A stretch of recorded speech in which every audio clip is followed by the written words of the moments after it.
Hi, it's your lively Liz. So finally I'm doing the talk and all the information about my teeth. So often this has to be the most asked question I always get. Liz, have you bleached your teeth? Liz, what did you use to whiten your teeth? Liz, how did it feel like to bleach your teeth? Now I must say I have never bleached my teeth before. I haven't. Would I do it in the future? Yes, I will when I get money, because it costs you £600 for you to lie down in the chair for the dentist to get your teeth whitened or bleached. Too expensive. I'm still a student on budget. So for now, I obviously found an option that has helped me. I have tried all those toothpastes that they always say help. I've tried quite a few things, to be honest, because I really like nice teeth. Like I really just have this obsession with white teeth. I just love them. I always wish to have those Simon Cowell white grills. Obviously he had his bleach, but I aspire to have my teeth like him one day. So as I said, I've had this obsession since very young, as far as I can remember, really young. Even like when I look at someone, the first thing I look at is their teeth, just because I like teeth. I'm fascinated about teeth. It's weird, but I just like teeth. Yeah, I'm not saying this is going to work for you. I'm not saying this is what you have to do. I'm not saying I'm scientific or nothing like that. This is what I just learnt when I was younger. I was about 16 when 16, 17, 18. I think I was like 17 actually, sorry. About 17 when I found this out, and ever since then I've been using it. But it's helped. It's not the best, it's helped. And yeah, I still wish to bleach or whiten my teeth in the future, but as for now, this is my easy keep option that I use. You need is either a lime or a lemon, and you need bicarbonate of soda. You can also use baking soda if you're wondering. They are not the same thing, but you can use baking soda for those that can't get bicarbonate of soda. So these are the two things that I need. And basically, I make a paste out of them and I use that on my teeth. Like I said, once a week. And I do not have the whitest teeth in the world, but they're decent. So yeah, these are the two things I use, and I'm going to show you what I do. Obviously you're going to need your toothbrush, either a lime, lemon. Obviously you've cut them, and if you're a child, please get an adult to cut it for you so you don't have some missing fingers. And then you need your bicarbonate of soda, or you can use baking soda depending on what you like, so, or what you can get your hands on. So what I do is I get a spoon, just a tablespoon, nothing's major, not too much as you can see, just a flat tablespoon of bicarbonate soda, and I pour it onto my plate.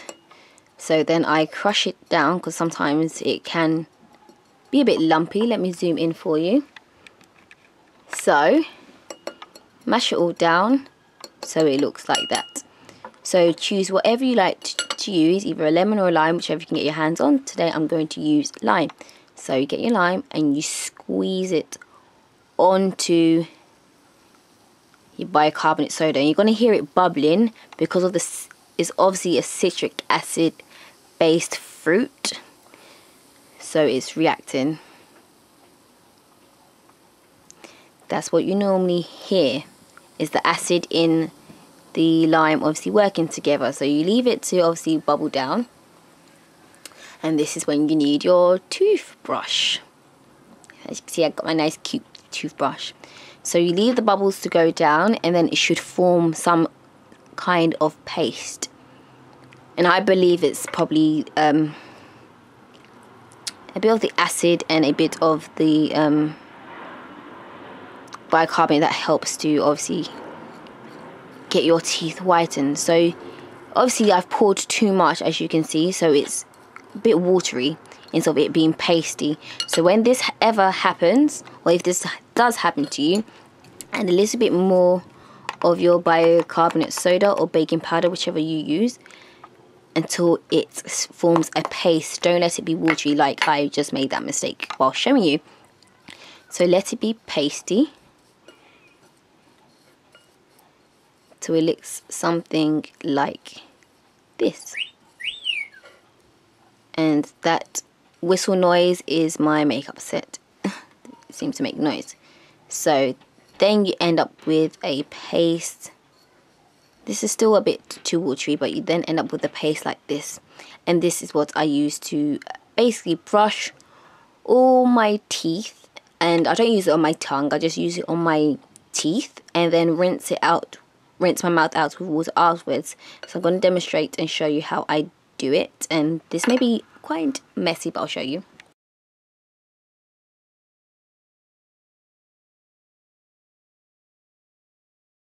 After that, you obviously go and rinse your mouth like I just did.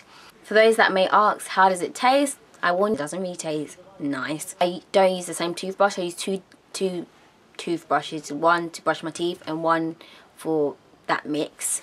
I do it once a week only because I don't want it to damage my animal. Yeah, I'm not showing this video because I think I have perfect teeth, because I am far from having perfect teeth.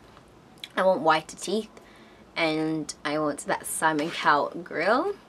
Yeah, so that's all I do. I just thought I'll share the information. I wanted to make a video because so many people had asked me, but I was quite surprised because I don't like my teeth. I want whiter teeth.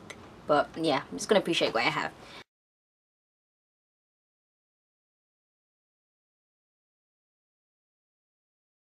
With the lime, you can squeeze the lime or your lemon into a bottle or container and keep it for later. Sorry, that's my makeup set making that noise. For later, because obviously if you leave it out there, it will probably go moldy or go funny. If not, this is what I have learnt from being young. I don't know if it's a Ghanaian thing or African, I don't know. A lime in half, the other half which you don't use, or if you want to throw it before you throw it away. Before you have a shower, squeeze it and rub it underneath your armpits and leave it for like a minute or two, and then wash yourself after. You may feel it sting if you have open scars or wounds or bruises. Do not do this, but if you do that, it helps you smell nice and refreshed. If you have BO, this will help for you. I'm not saying everyone has BO, and I'm sure most of you don't, but just a tip that I know since I knew when I was younger, or my mum showed me, to get that all in there. So yeah, you can always use a lemon, or you can make some lemon juice, whatever you want to use your lemons for. And yeah, that is everything. I hope everyone's well, fine, safe, and you have any more comments, questions or concerns, just leave them down below, and I hope you'll found this helpful. And if not, you don't have to do this. This is what people asked me to do, so I'm showing it to you.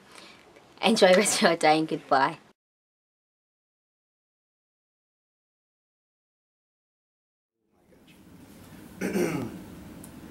Well, finals week is over. I'm bright-eyed and bushy-tailed again. Welcome back, everyone, to the Fry Smiles Oral Health Network. I'm your host, Scott Fry, and we're continuing on with our post about coffees and staining of the teeth. And I'm sure all of you are probably under the assumption that adding milk to your coffee is going to reduce the amount of staining that's going to occur in your teeth, mostly because you're adding a white liquid to a brown liquid. And while that's most of the time that's pretty much true, that's not really how it works. So I'm going to go ahead and get into the science of it, so that way you can go ahead and select the right creamer for your coffee, so that way you get the most reduction in stain. And this is only really applying to animal-based types of creamers. This is not your almond milk, not your soy milk, not your rice milk, or things like that. We're going to cover that in a future post. So, what's happening? You have milk proteins that are in these creamers, and those milk proteins actually physically bind to the staining compounds. And they do a better job binding to those staining compounds when they're in a very fatty environment.